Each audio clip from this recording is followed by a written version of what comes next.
여호와께서 다스리시니 만민이 떨 것이요 여호와께서 그룹 사이에 좌정하시니 땅이 흔들릴 것이로다. 시온에 계시는 여호와는 위대하시고 모든 민족보다 높으시도다. 주의 크고 두려운 이름을 찬송할지니 그는 거룩하심이로다. 아멘. 찬송가 19장 하나님께 찬양드립니다.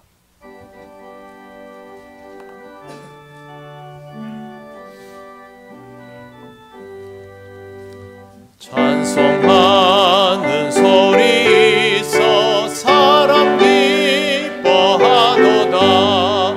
하늘 아버지의 이름 거룩하도다. 세상 사람 찬양하자. 거룩하신 하나님께 할렐루야 할렐루야 할렐루야 아멘.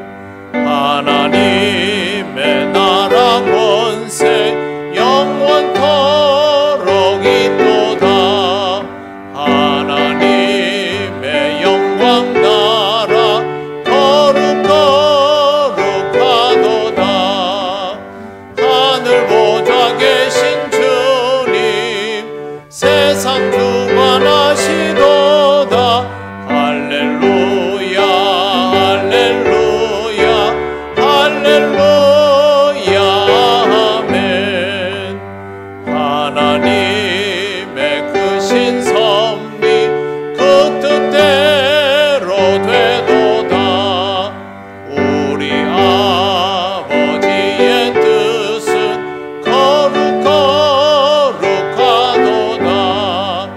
주여 속히 임하셔서 기쁜 날을 주옵소서. 할렐루야 할렐루야 할렐루야 아멘. 아멘. 성시교독 8번입니다.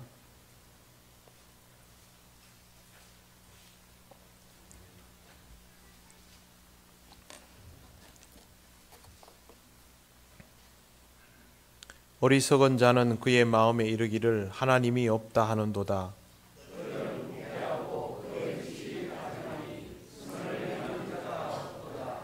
여호와께서 하늘에서 인생을 굽어 살피사 지각이 있어 하나님을 찾는 자가 있는가 보려 하신즉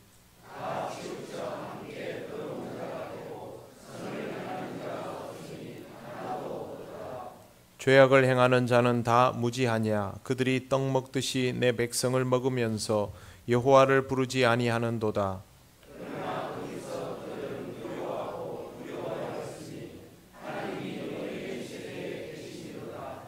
너희가 가난한 자의 계획을 부끄럽게 하나 오직 여호와는 그의 피난처가 되시도다.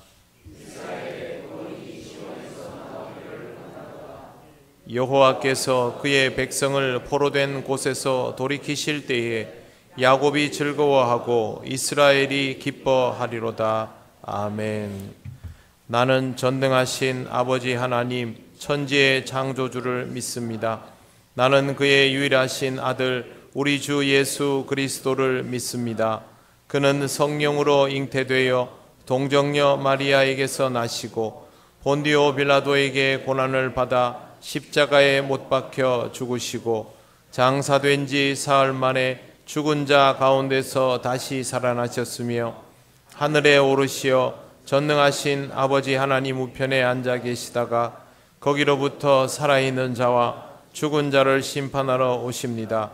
나는 성령을 믿으며 거룩한 공교회와 성도의 교제와 죄를 용서받는 것과 몸의 부활과 영생을 믿습니다. 아멘. 찬송가 246장 하나님께 찬양드립니다.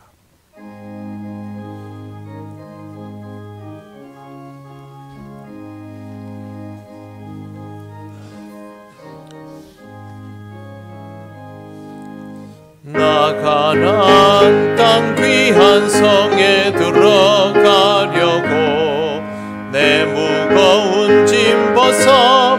되었네. 죄중에 다시 방황할 일 전혀 없으니 저 생명 시내가에 살겠네. 길이 살겠네. 나 길이 살겠네. 저 생명 시내가에 살겠네. 길이 살겠네.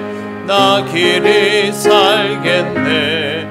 저 생명 시내가에 살겠네. 그 불과 구름 기둥으로 인도하시니 나가는 길이 형통하겠네. 저 요단강을 내가 지금 건넌 후에는 저 생명 시내가에 살겠네. 길이 살겠네. 나 길이 살겠네. 저 생명 시내가에 살겠네. 길이 살겠네. 나 길이 살겠네. 저 생명 시내가에 살겠네. 내 주린 영혼 나로서 먹여주시니 그 양식 내게 생명 되겠네. 이후로 생명 양식 주와 함께 먹으며 저 생명 시내가에 살겠네. 길이 살겠네. 나 길이 살겠네. 저 생명 시내가에 살겠네. 길이 살겠네. 나 길이 살겠네. 저 생명 시내가에 살겠네.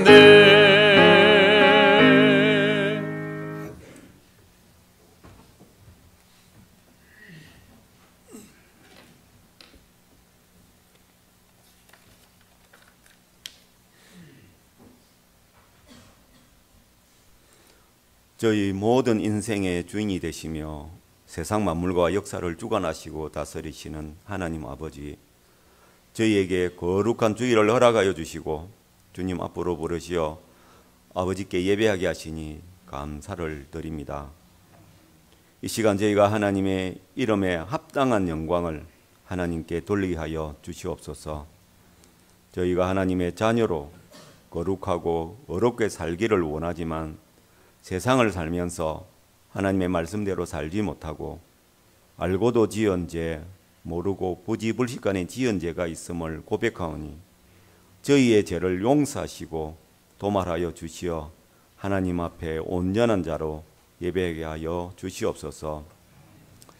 지금 세상은 전쟁의 소식과 지진과 홍수와 각종 재난에 가는 소식들로 인하여서 어둡고 불안하며 미래가 불안하고 희망이 보이지 않아 보이지만 그럼에도 불구하고 우리 믿음의 사람들은 주님을 바라보며 믿음의 간구와 기도로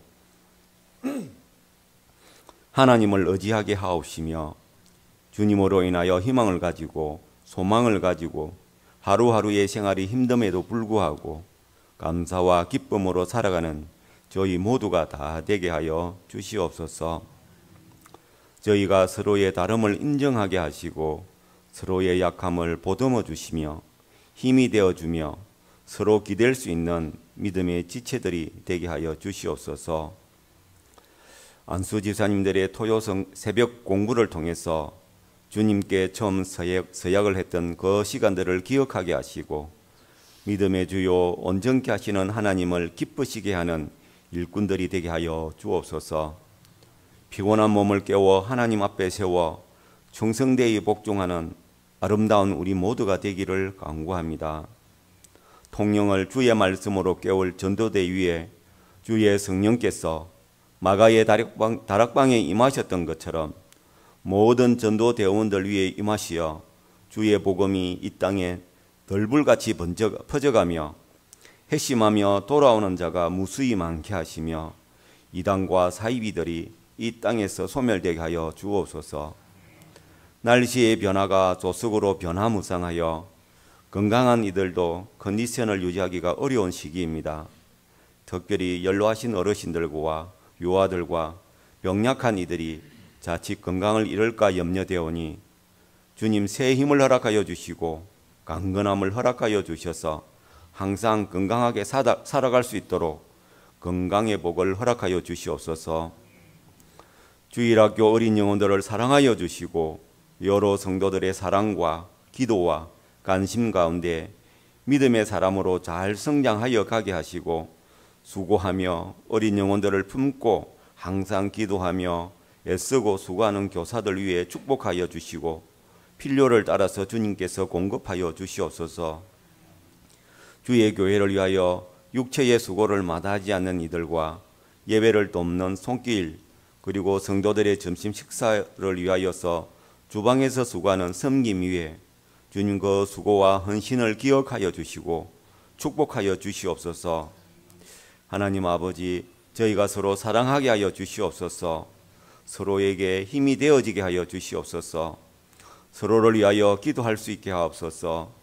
저희가 환난과 시험과 절망으로 인하여서 실족하지 않게 하여 주시옵소서. 끝까지 믿음의 경주를 다할 수 있는 믿음을 저희에게 허락하여 주시옵소서. 하루 동안에도 무슨 일이 일어날지 모르는 이 허탄한 세상을 살아가면서 내일 일을 자랑치도 않도록 하옵시고 또한 내일 일은 내일 염려하며 하루하루를 주님의 은혜에 감사하며 살아갈 수 있도록 하여 주시옵소서. 이 시간 목사님을 통하여 전하여질 하나님의 말씀을 은혜 가운데 믿음으로 받게 하시고 말씀을 통하여서 저희들의 죄가 기억나게 하시며 회복하고 회개하고 자복하며 통회하는 심령이 되어지게 하옵소서. 하나님의 복음이 저희들 심령의 생수가 되어 마르지 않는 삶이 갈급함을 흡족하게 해결하여 준 같이 우리의 갈급함을 채워주는 영의 생수가 차고 넘치게 역사하여 주시옵소서. 우리의 주인이 되시는 예수님의 이름으로 기도드립니다. 아멘.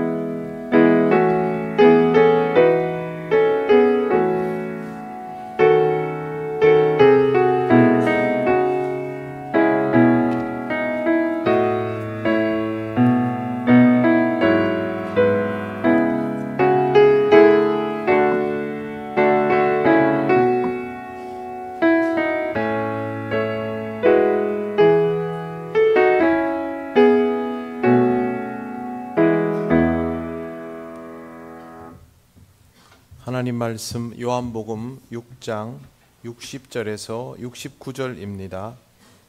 이 말씀은 신약성경 154쪽에 있습니다.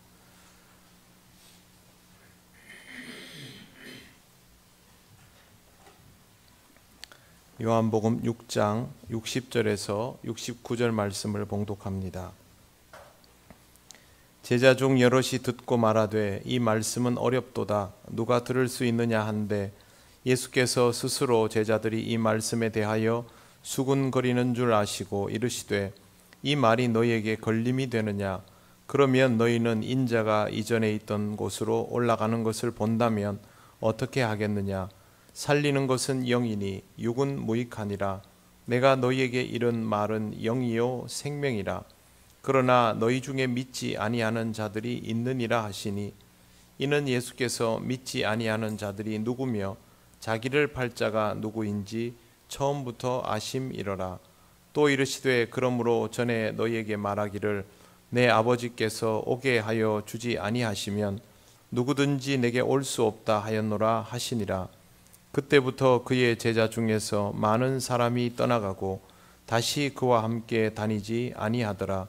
예수께서 12 제자에게 이르시되 너희도 가려느냐 시몬 베드로가 대답하되 주여 영생의 말씀이 주께 있사오니 우리가 누구에게로 가오리이까 우리가 주는 하나님의 거룩하신 자이신 줄 믿고 알았사옵나이다. 아멘. 기도드리겠습니다.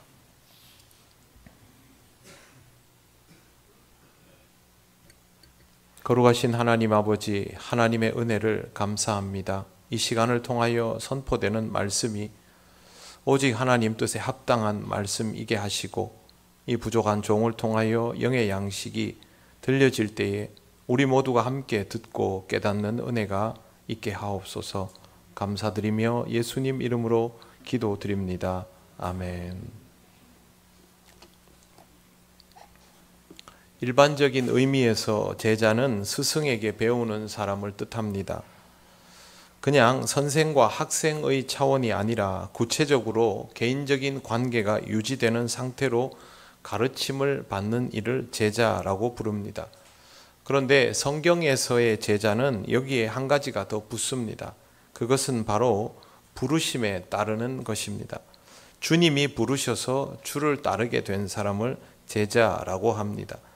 예수께서 어느 한 곳에 머물러 계시지 않았기 때문에 부르심에 응하여 따르는 사람들은 계속해서 이동하시는 주님을 따라야 했습니다.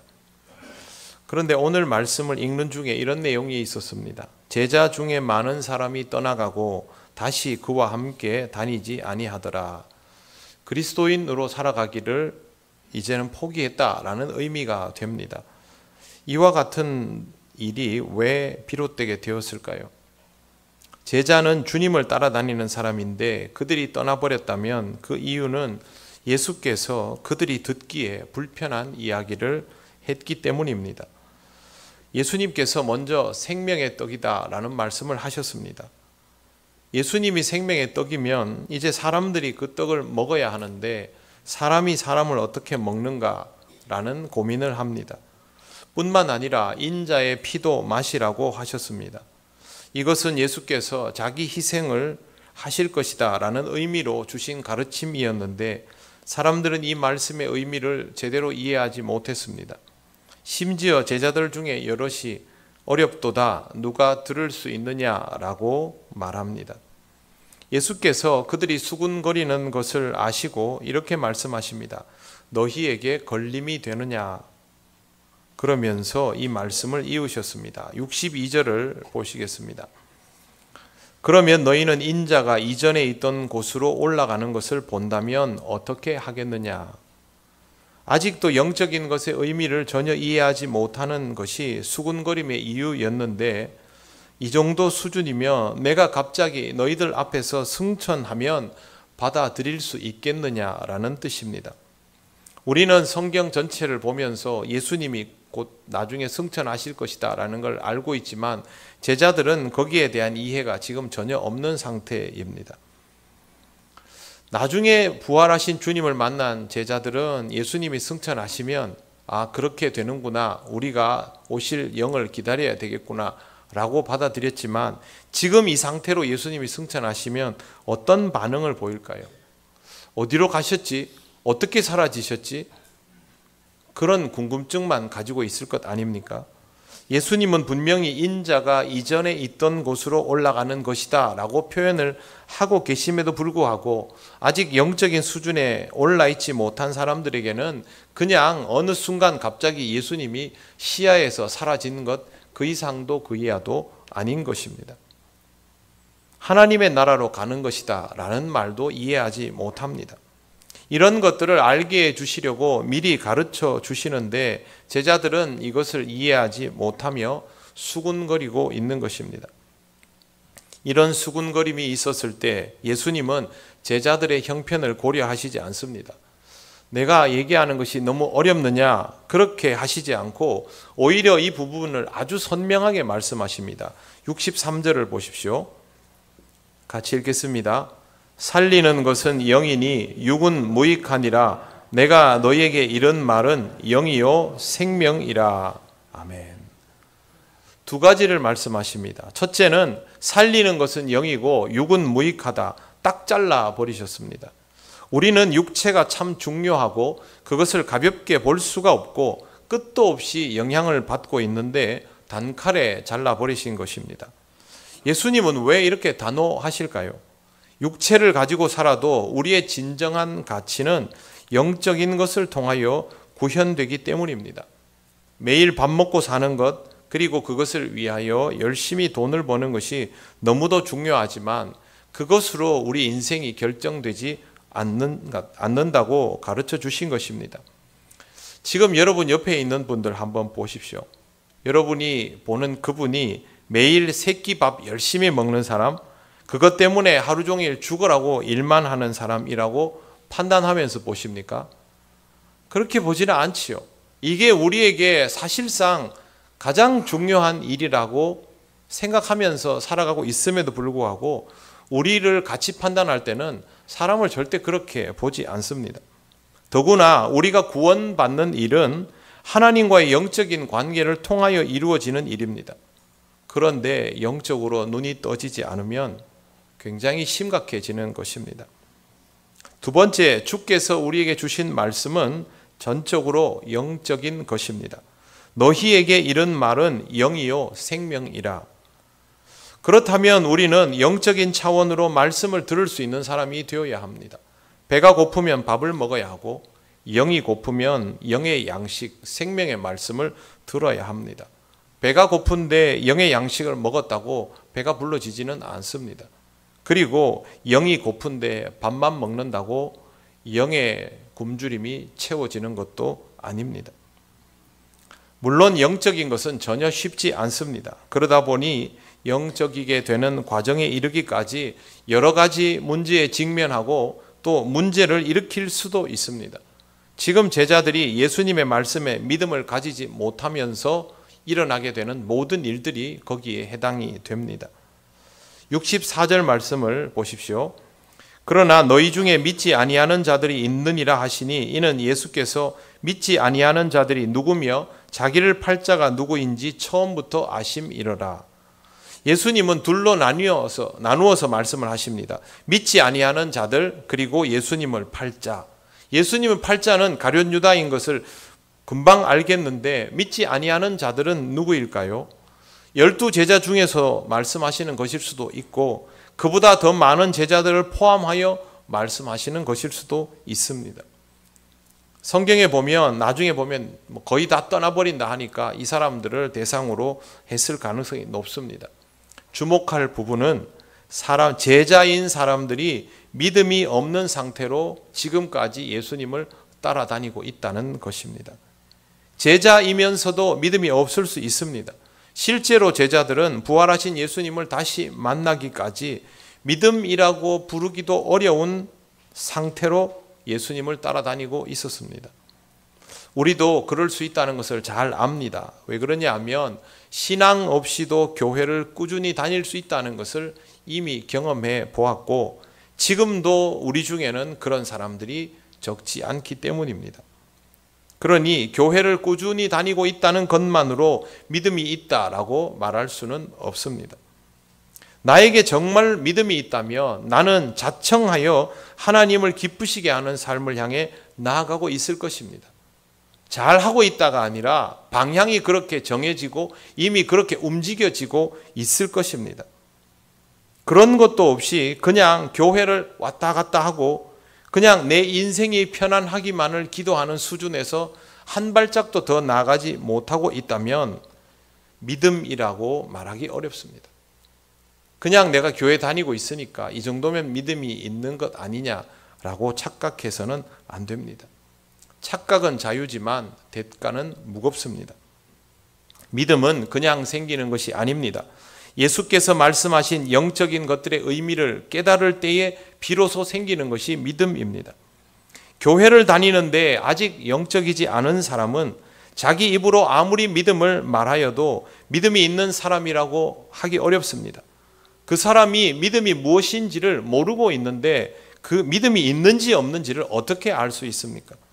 믿음은 보이지 않는 대상에 대하여 확신하는 것인데 그냥 확신하는 것이 아니라 보이지 않는 대상의 영적인 실체를 경험하고 확신하는 것입니다.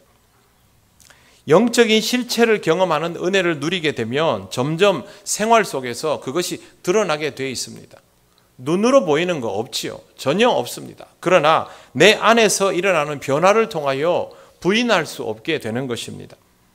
하나님이 그냥 계시겠습니까? 하나님은 믿음의 사람에게 역사하시고 그 사람의 인생에 간섭하시고 그 사람의 상황들을 주재하여 주십니다. 이런 순간에 믿음으로 살아가는 사람은 그 속에서 하나님의 실체를 점점 더 선명하게 경험하게 되는 것입니다. 물론 영적으로 경험하게 되는 것입니다. 외형적으로는 경험할 수 없습니다. 그렇기 때문에 영적인 것이 아주 중요합니다. 안타깝게도 제자들은 아직 이 수준이 아니었고 그러는 중에 사고를 치게 됩니다. 먼저 가룟 유다를 보십시오. 나사렛 예수를 따라다녀 보았더니 자신이 원하던 메시아가 아니었습니다. 그러면 스승님의 가르침을 듣고 나에게 무엇이 부족한가를 돌아보는 것이 제자의 도리일 텐데 유다는 그렇게 하지 않습니다. 자신의 판단을 기준으로 스승을 판단합니다. 그러니까 나사렛 예수는 내게 쓸모가 없구나라는 판단에 이르게 되는 것이죠. 왜 그런 판단을 할까요? 내 욕심으로 바라보니 내 필요를 지금 채워줄 수가 없는 이다라고 보게 된 것이죠. 여러분, 유다가 엄청 나쁜 사람 같습니까? 그렇지 않습니다. 우리보다 약간 더 나쁘거나 우리랑 약간 비슷한 수준입니다. 잘 들어보십시오. 내가 지금 꼭 필요한 것이 있어서 하나님께 구했는데 하나님이 그걸 들어주시지 않습니다. 병이 낫게 해달라고 했는데 낫게 해주시지도 않고, 사업이 실패해서 돈이 한 푼도 없어서 살 길을 열어달라고 했는데 그것도 들어주시지 않습니다. 나는 여전히 빚에 쪼들리고 있습니다. 하나님이 나에게 응답해 주시지 않는구나. 이런 하나님, 나는 지금 필요 없다. 그러면서 하나님을 떠나버리는 경우들이 있습니다. 이게 유다와 뭐가 다릅니까? 하나님이 나를 구원하시려는데 내가 먼저 하나님을 포기하는 것 아닙니까? 그리고 하나님과 함께할 시간들을 내 마음대로 세상과 함께하는 시간으로 바꾸어 버립니다. 교회 다닐 시간에, 기도할 시간에, 말씀 읽을 시간에 돈을 한 푼이라도 더 벌지, 나를 도와줄 사람을 찾아가서 읍소하는 게 낫지. 그런 판단이면 우리는 유다와 다를 바가 없습니다. 영적인 것을 전혀 이해하지 못하면 아무리 누가 옆에서 예수는 그리스도다라고 선포하여도 그 사람에게는 예수가 그리스도일 수가 없습니다. 영적인 것을 이해하지 못하고 예수가 그리스도다라고 말하여도 결과는 똑같습니다. 그렇게 말하는 것이 중요하지 않고 그렇게 경험되고 받아들여지는가가 중요합니다. 믿으라가 아니라 믿어져야 합니다. 제자들도 마찬가지였습니다. 예수께서 잡히시자 모두 뿔뿔이 흩어졌습니다. 붙잡히신 예수님을 염려하며 따라오던 베드로조차도 결과적으로는 다른 이들과 똑같았습니다. 시원하게 주님을 부인했지 않습니까? 그의 걱정도, 미행도, 부인도 모두 예수님을 영적으로 믿지 못하여 생긴 일들입니다. 영적으로 살아가지 못하면 결국에는 이렇게 됩니다. 65절 말씀을 이제 보시겠습니다. 같이 읽겠습니다. 또 이르시되 그러므로 전에 너희에게 말하기를 내 아버지께서 오게 하여 주지 아니하시면 누구든지 내게 올 수 없다 하였노라 하시니라. 아멘. 이 말씀과 같은 내용이 6장에 2번 더 나옵니다. 44절을 보십시오. 44절 말씀을 같이 읽겠습니다.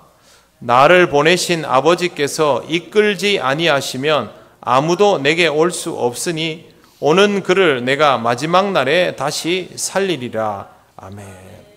37절에도 아버지께서 내게 주시는 자는 다 내게로 올 것이요 라고 되어 있습니다. 세 구절의 공통점은 아버지께서 오게 해 주셔야 내가 주께로 갈 수 있다입니다. 주께서 말씀하신 나에게 온다라는 말은 예수를 정말 그리스도라고 믿게 된다. 나사렛 예수가 하나님의 아들인 것이 제대로 믿어지고 받아들여지게 된다라는 뜻입니다. 그냥 내가 믿습니다라고 해서 예수가 그리스도라고 믿어지게 되는 것이 아니라는 말입니다. 아버지 하나님께서 허락하시고 그렇게 되도록 역사하시고 감동 주셔야 이 일이 가능한 것입니다. 하나님 아버지께서 나를 주님께로 보내주셔야 나는 주님의 사람이 될 수 있습니다. 그런데 눈에 보이지도 않고 대화를 할 수도 없는 우리가 하나님의 뜻을 우리 마음대로 확정하여 말하는 것이 가능할까요? 하나님께서 우리가 알아차릴 수 있는 방식으로 일하시지 않는데 우리가 어떻게 그 일들을 다 알아맞힐 수 있겠습니까?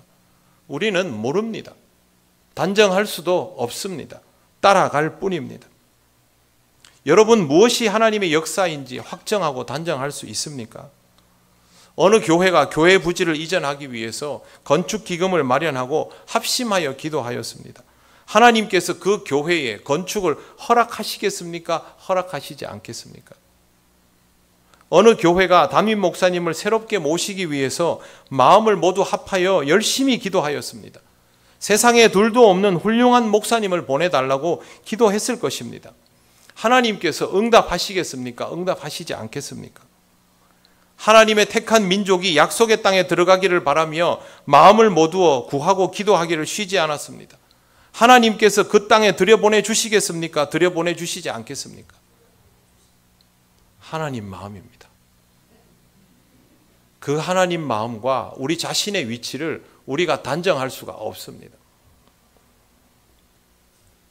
하나님이 보시기에 허락하는 게 좋다 싶으시면 허락하시는 것이고 아직 때가 아니다 하면 허락하시지 않습니다.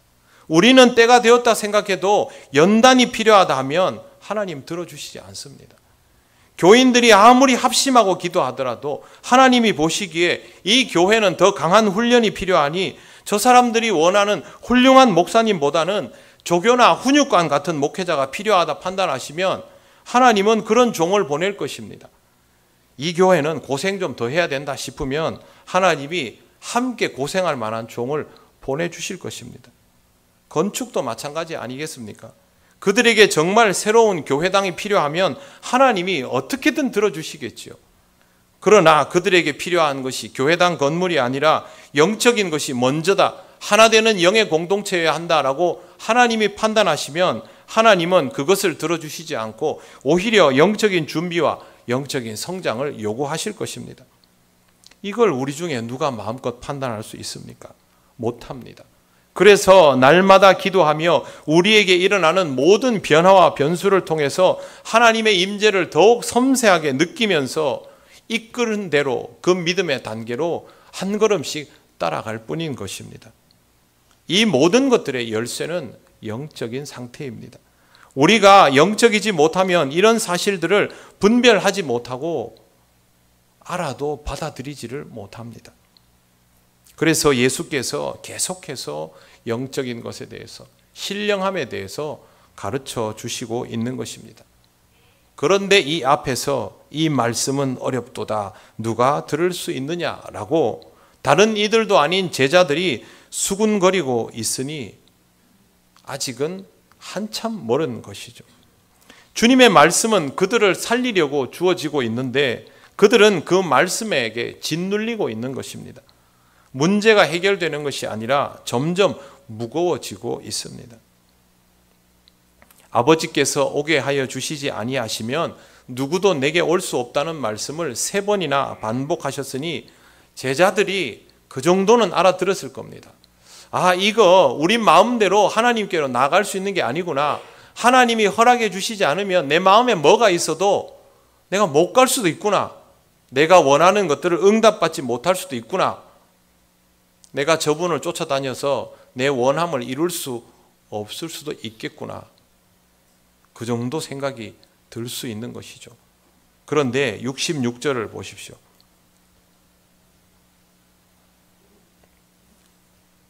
같이 읽겠습니다. 그때부터 그의 제자 중에서 많은 사람이 떠나가고 다시 그와 함께 다니지 아니하더라. 아멘. 제자 중에 많은 사람이 떠나갔다라는 말은 대다수가 떠나갔다라는 말의 완곡한 표현입니다. 거의 다 가버린 것이죠. 왜 떠났습니까? 내 마음대로 하나님께 나갈 수 없다면, 내가 원하는 방식대로 구원받을 수 없다는 것을 깨달았기 때문이고, 그건 내가 원했던 그림이 아닌 것입니다. 이제는 주님을 따를 필요가 없어진 것이죠. 아버지께서 오게 하셔야 주님께 갈 수 있다는 말씀의 의미를 깨닫지 못하면 결국 자신의 원함이 이루어지지 않을 때에 주를 떠나게 되어 있습니다. 예수 믿어보니 별거 없더라. 하나님 믿어보니 별거 없더라. 하나님은 내가 원하는 거 주지 않더라. 그러면 떠나는 것입니다. 둘째, 영적인 것에 대한 이해도가 없으니 주님의 사역에 대한 이해 자체가 되지 않는 것입니다. 가르침이 이해되지 않으면 주께서 왜 그 길을 가는지 이해를 못합니다. 이후에도 따라다니던 제자들이 주님이 가시는 고난의 길에 대한 예고가 있으니까 막아서지 않았습니까? 유다가 예수님을 팔아버린 이유도 결국 주님에 대한 이해가 되지 않았기 때문입니다. 영적이지 못한 것은 이만큼 위험한 것입니다. 다 떠나버리고 나자 예수께서 말씀하십니다. 너희도 가려느냐? 그때 베드로가 정말 멋진 말을 합니다. 68절 69절 보십시오. 같이 읽겠습니다. 시몬 베드로가 대답하되 주여 영생의 말씀이 주께 있사오니 우리가 누구에게로 가오리이까? 우리가 주는 하나님의 거룩하신 자이신 줄 믿고 알아싸움나이다. 아멘.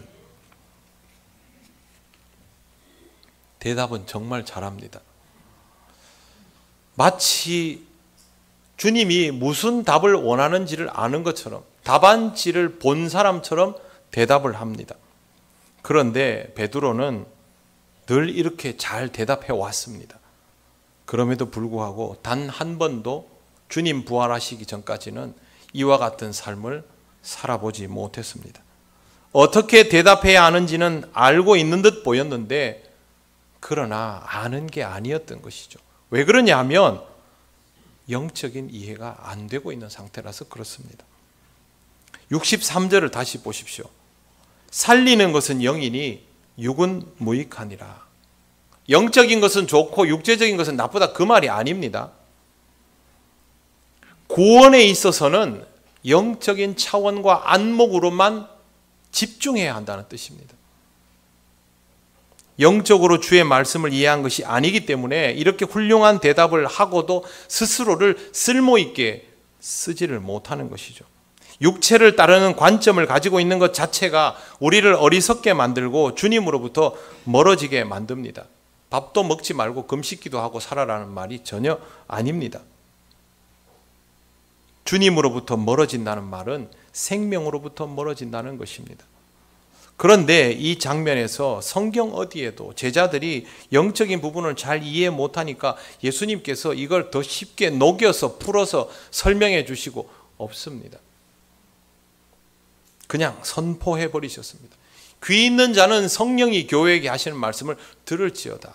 그리고 알쏭달쏭한 비유만 남겨놓으셨습니다.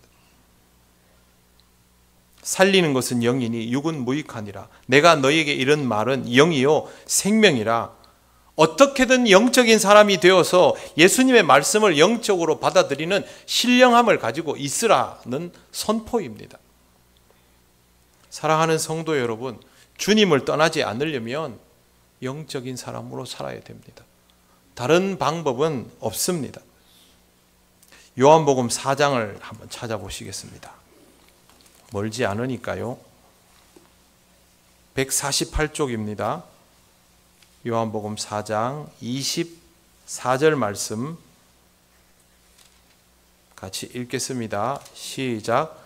하나님은 영이시니 예배하는 자가 영과 진리로 예배할지니라.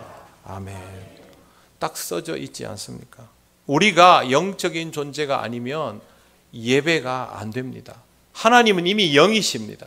우리도 영적인 존재여야 합니다. 그래야 예배, 즉 하나님과의 만남이 이루어집니다. 몸은 여기 와 있는데 영은 하나님과 함께 하지 못하면 예배가 되지 않는다는 뜻입니다.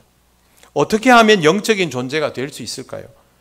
주님의 말씀을 받아들이고 이해하기 시작하면 영적인 존재인 것을 스스로 경험할 수 있습니다.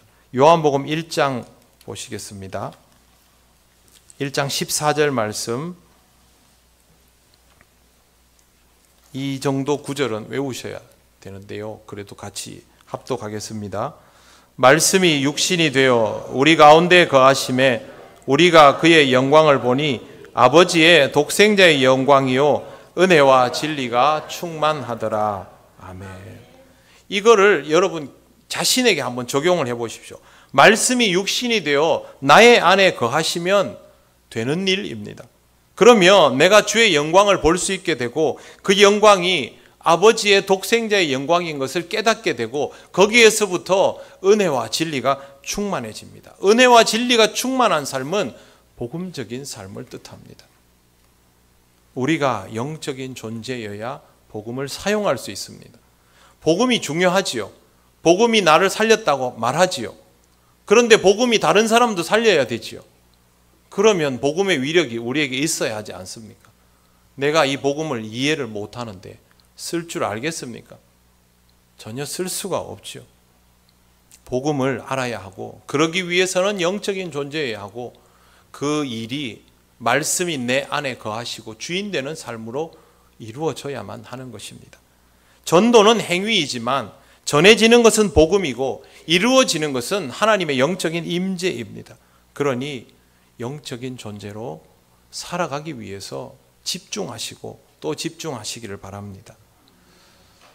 좀 어리석은 방식이지만 가장 쉬운 방법을 여러분들에게 말씀을 드리려 합니다. 알쏭달쏭할 수 있지만 양해를 해 주시기 바랍니다.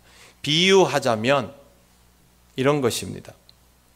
눈을 뜨고 있을 때 내 시야에 들어오는 것으로 인해서 영향을 너무 받기 때문에 먼저 눈을 감습니다. 그리고 눈을 감고 영적인 의미에서 주님의 손을 잡습니다. 주님의 손이 잡아지면 다시 눈을 뜨기는 하는데 손은 놓지를 않습니다. 그게 바로 영적으로 살아가는 삶의 출발입니다. 비유로밖에 설명을 못 드립니다.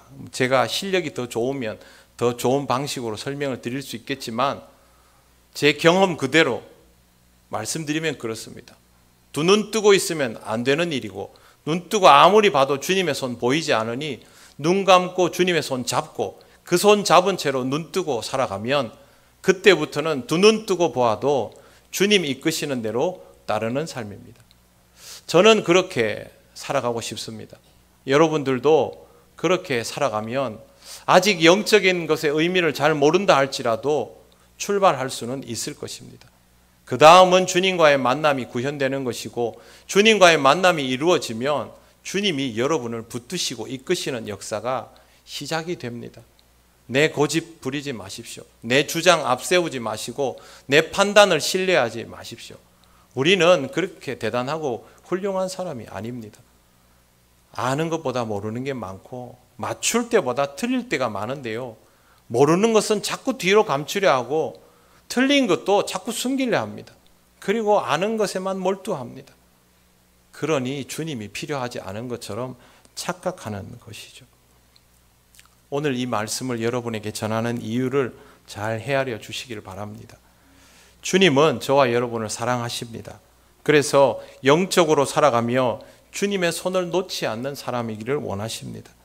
주님은 우리의 손을 놓지 않습니다. 눈을 뜸과 동시에 손을 놓아버리는 인생이 되지 마시고 그 손을 그대로 잡고 주님께 온전히 이끌림을 받는 사람이 되시기를 바랍니다.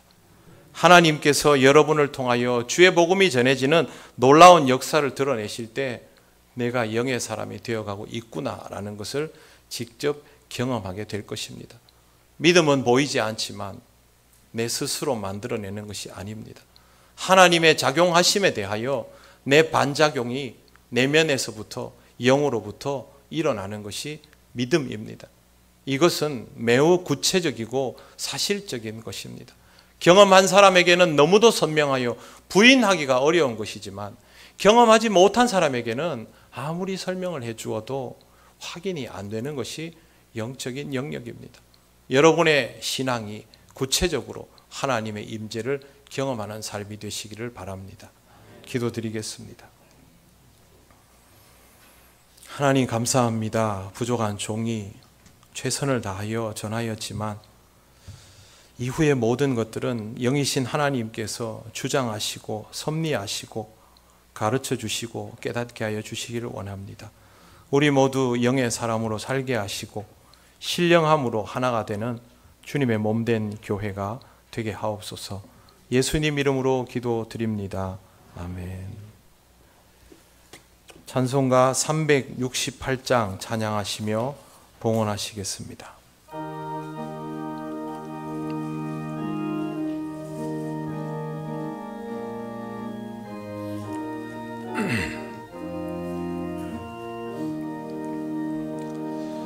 주 예수여 은혜를 내려주사 곧 충만케 하옵소서. 이주리고 목마른 나의 맘에 주 성령을 부소서.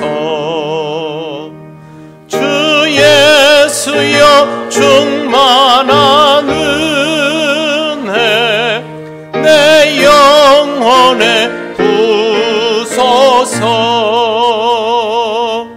주 예수만 나의 힘 되고 내 만족함 됩니다. 주 예수여 죄에서 풀어주사 날 정결케 하옵소서. 이 세상의 유혹이 나의 맘에 틈 못하게 하옵소서. 주 예수여 충만한 은혜 내 영혼에 부소서. 주 예수만 나의 힘 되고 내 만족함 됩니다. 옛 야곱이 천사와 씨름하던 그 믿음을 주옵소서. 이 세상에 물결이 흉흉해도 날 평안케 하옵소서. 주 예수여 충만한 은혜 내 영혼에 부소서. 주 예수만 나의 힘 되고 내 만족함 됩니다. 주 예수여 완전한 주의 사랑 나 받기를 원합니다. 그 사랑이 내 맘에 충만하여 날 기쁘게 하옵소서. 주 예수여 충만한 은혜 내 영혼에 부소서. 주 예수만 나의 힘 되고 내 만족함 됩니다. 내 마음에 임하신 주의 성령 늘 계실 줄 믿습니다.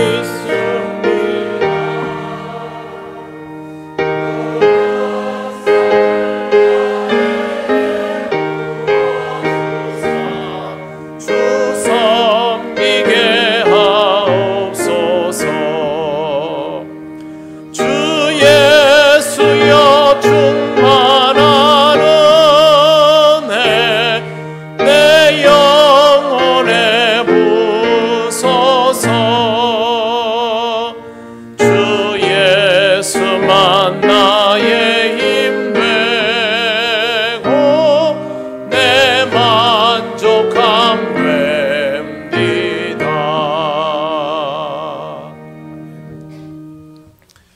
하나님 아버지, 은혜를 감사합니다. 오늘도 하나님 주신 모든 은혜를 기억하며 이 시간 정성을 다하여 예물을 드립니다. 언제나 하나님 앞에 기쁨으로 봉헌하는 심령 되도록 성령께서 인도하여 주옵소서. 다음 한 주간도 주님 은혜 가운데 살기 원합니다. 사랑하는 우리 모든 성도들의 삶이 주님의 채우심으로 입혀지게 하시고 또 그것을 잊지 않는 우리 모두가 되게 하옵소서. 이 예물이 하나님 나라와 영광을 위하여 쓰여지게 하옵소서. 예수님 이름으로 기도드립니다. 아멘.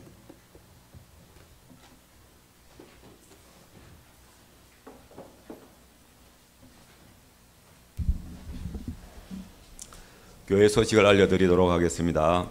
예배에 나오신 모든 분들을 환영합니다. 처음 오신 분은 새가족부의 안내를 받으시기를 바랍니다.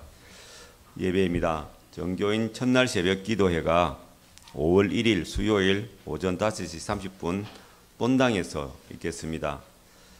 기도를 담당하시는 분은 준비를 해 주시면 되겠습니다. 그리고 어린이 주일 예배가 다음 주일 오후 5일날 1, 2부 예배로 드려지게 되겠습니다. 모임 있습니다.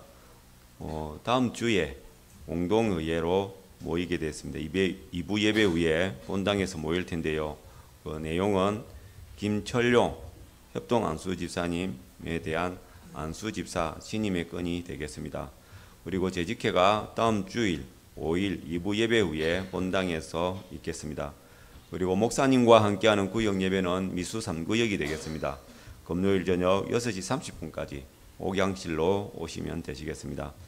그리고 항존직 재교육 1차 과정이 진행되고 있습니다. 저번 주에 토요일 날 2주차 되었고요. 다음 주는 3주차가 되겠습니다. 안수 집사님들께서는 한 번도 빠짐없이 매주 토요일 새벽 기도 후에 목양실에서 모이시니 꼭 참석을 해 주십시오. 그리고 안내가 있습니다. 진주남로의 정기노회가 저번 주 목요일에 저희 교회 당에서 있었습니다. 은혜 가운데 잘 맞춰질 수가 있었습니다. 여러분들께서 기도도 해주시고 또 많은 분들이 나오셔가지고 봉사해 주시고 하심으로 인해서 큰 행사를 아무런 무리 없이 잘 마무리를 할 수 있었습니다. 오신 목사님들이나 장로님들께서도 역시 통영교회가 뛰어나다. 그리고 보니까 모든 분들이 다 봉사도 하고 수고하고 헌신하는 게 또 짜임새 있게 일사불란하게 역시 통영교회답다라고 칭찬을 많이 해주셨습니다. 모든 분들에게 감사를 드립니다. 그리고 유아 세례자 신청을 받습니다. 시행은 5월 5일 어린이 주일에 있겠습니다. 교육은 오늘 오후 12시 30분에 새가족부실에서 있겠고요. 조건은 부모 중에 한 사람이 반드시 세례교인이어야 합니다. 신청은 김대연 전도사님께 하시면 되겠습니다. 그리고 5월 둘째 주일에 동행주일 예배가 있습니다. 주보를 보시고 참고하시고 준비를 하시면 되겠습니다. 그리고 주보에 없는 광고를 3가지 정도 드리겠습니다.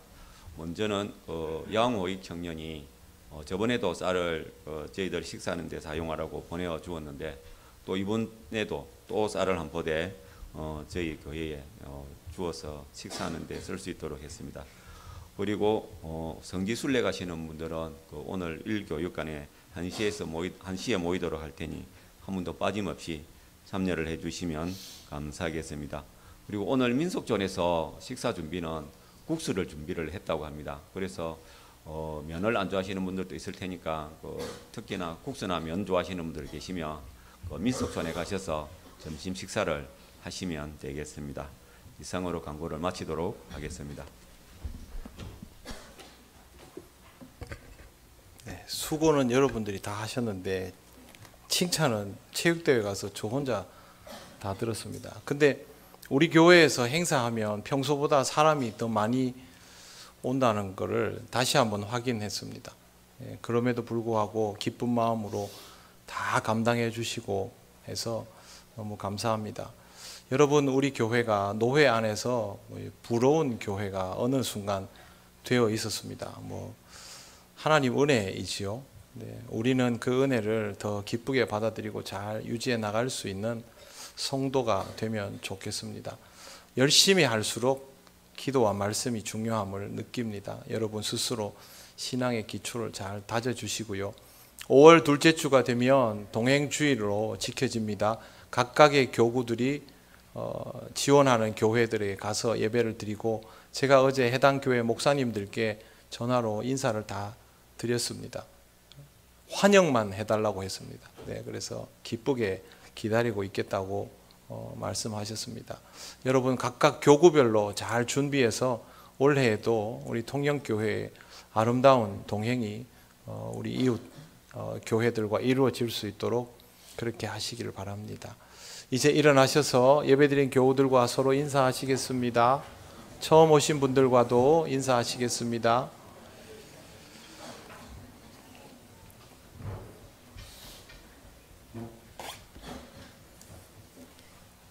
찬송가 635장 주기도문 찬양 드립니다.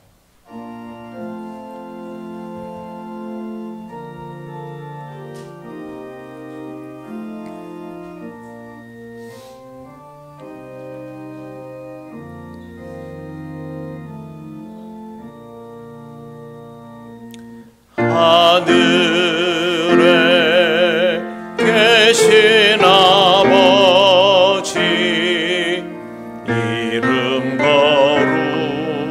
거룩하사 주님 나라 임하시고 뜻이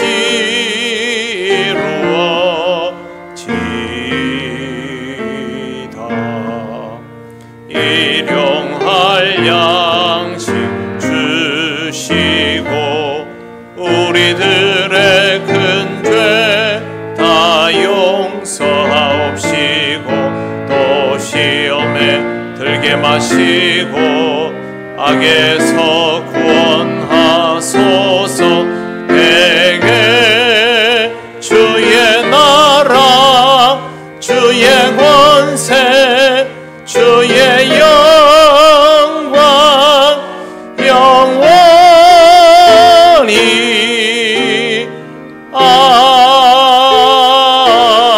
아멘.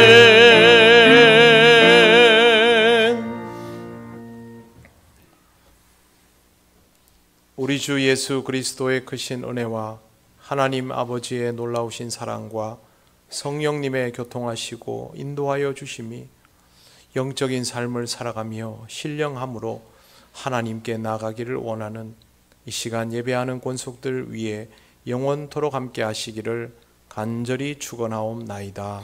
아멘.